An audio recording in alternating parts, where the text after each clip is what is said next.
Hello les amis, je vous retrouve pour une nouvelle vidéo sur les cartes à jouer Magic the Gathering et je vais vous parler cette fois de l'édition Fléau. Alors c'est une édition qui est sortie le 2 juin 2003 et qui a donc presque 20 ans. C'est une édition du bloc Carnage, c'était même la troisième édition de ce bloc après Carnage et Apocalypse il me semble.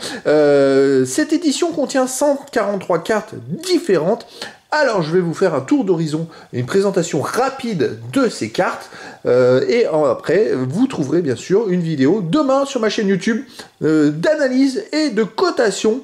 Comme ça je vous donnerai les cours, les prix de ces cartes actualisées, et puis peut-être que dans quelques temps je reviendrai dessus pour vous montrer les variations de prix sur une édition qui a donc 20 ans, qui n'est pas forcément classée dans les éditions phares, c'est-à-dire qu'il n'y a pas de cartes extraordinaires dedans d'un point de vue cotation, mais voilà. Alors je vous la présente au travers de ce Pro Binder aussi, ce classeur de rangement qui contient 160 cartes, 180 remplacements, 180 cartes, voilà, donc les 143 sont rangés à l'intérieur, il me semble en plus c'est, il me semble, le classeur de l'édition de l'époque.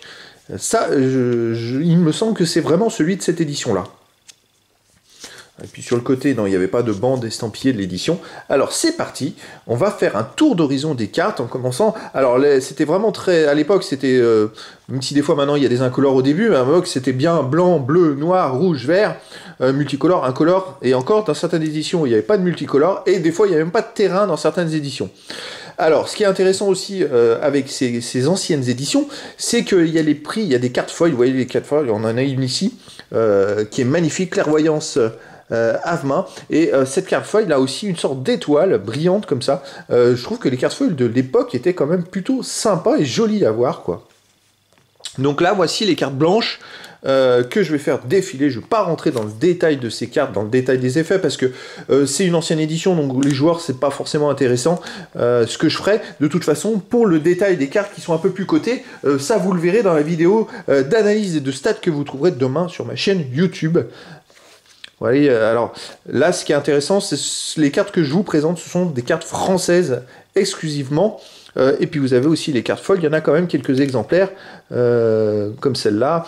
Les cartes sont plutôt en bon état, ce qui est aussi intéressant. Si vous voulez, après, avoir une valeur à votre collection, essayez de faire en sorte de bien ranger vos cartes. Comme ça, les cartes ne s'abîment pas et ça garde de la valeur dans le temps, en fait. Et Chardel Assainissement, deux cartes foil que vous voyez avec ce fameux logo. Alors je vais peut-être la rapprocher, vous voyez, ce petit logo qui est ici, une sorte d'étoile filante. Hop, on va continuer à faire défiler les cartes. Donc il y en a 143 hein, dans cette édition-là. On arrive aux cartes bleues. Alors dans la vidéo d'analyse et de stats, je vous dirai exactement combien il y a de cartes rares, combien il y a de cartes communes, peu communes, et je vous donnerai toutes les valeurs, bien sûr, toutes les valeurs individuelles de chaque carte en version normale et en version foil. J'aime bien cette brillance vraiment pour les foils bleus. Celle-là, elle a une brillance qui est sympa, vraiment sympa.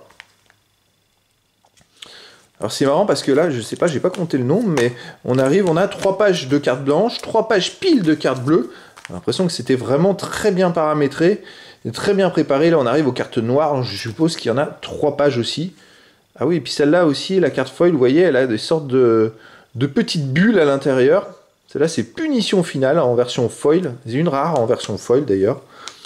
Alors, ce qui est intéressant avec les foils de ces anciennes éditions, c'est que dans le temps, les prix montent assez vite. On a pu le voir sur les éditions de 99, par exemple. Voilà, c'est une édition de 2003, donc c'est un peu plus récent, mais bon, c'est une édition qui a 20 ans.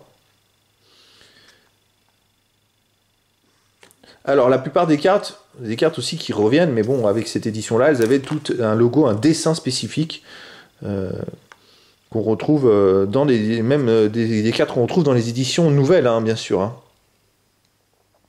Limon ancien, c'est une classique. Voilà, on arrive aux cartes, donc c'est des cartes vertes, et puis après... Il y a moins de foils en carte verte, j'ai celle-là. Alors c'est marrant parce qu'il y en a qui ont une surbrillance verte un peu plus foncée que d'autres, qui est un peu plus claire. C'est assez étonnant. Là j'en ai 2 aussi. J'ai Kurgadon, c'est une rare aussi. Ah mais c'est 2 rares foils, fusion avec la nature. C'est 2 rares... non, celle-là c'est une peu commune. Ah, on voit pas bien. En fait non, ce sont 2 peu communes foils, pardon. Mais c'est vrai que c'est l'effet de brillance qui fait que là, quand on regarde comme ça, on a l'impression que celle-là, le logo est jaune, alors que c'est pas le cas. Et on arrive à la fin.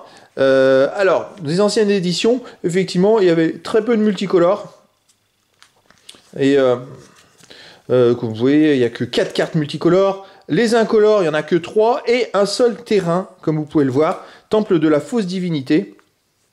Là, par contre, Arche de flétrissement, je l'ai en version foil. C'est une incolore en version foil. Alors, c'est vrai que voilà, dans les anciennes éditions, nous n'avons pas forcément des terrains, comme on peut le voir maintenant, où il y a plein d'exemplaires. On a des exemplaires de plaine en 4 exemplaires, ainsi de suite. À l'époque, c'était pas forcément ancré encore dans les éditions. Généralement, les terrains étaient dans les premières éditions. Alors, je pense que dans ce bloc-là, on va le retrouver dans l'édition Carnage. Et puis après, c'est plus des terrains en complément, vous voyez, comme les incolores. C'est plus en complément. La première édition du bloc, à l'époque, avait plusieurs centaines de cartes. Et après, les deux autres, on avait un peu plus de 100, tout simplement.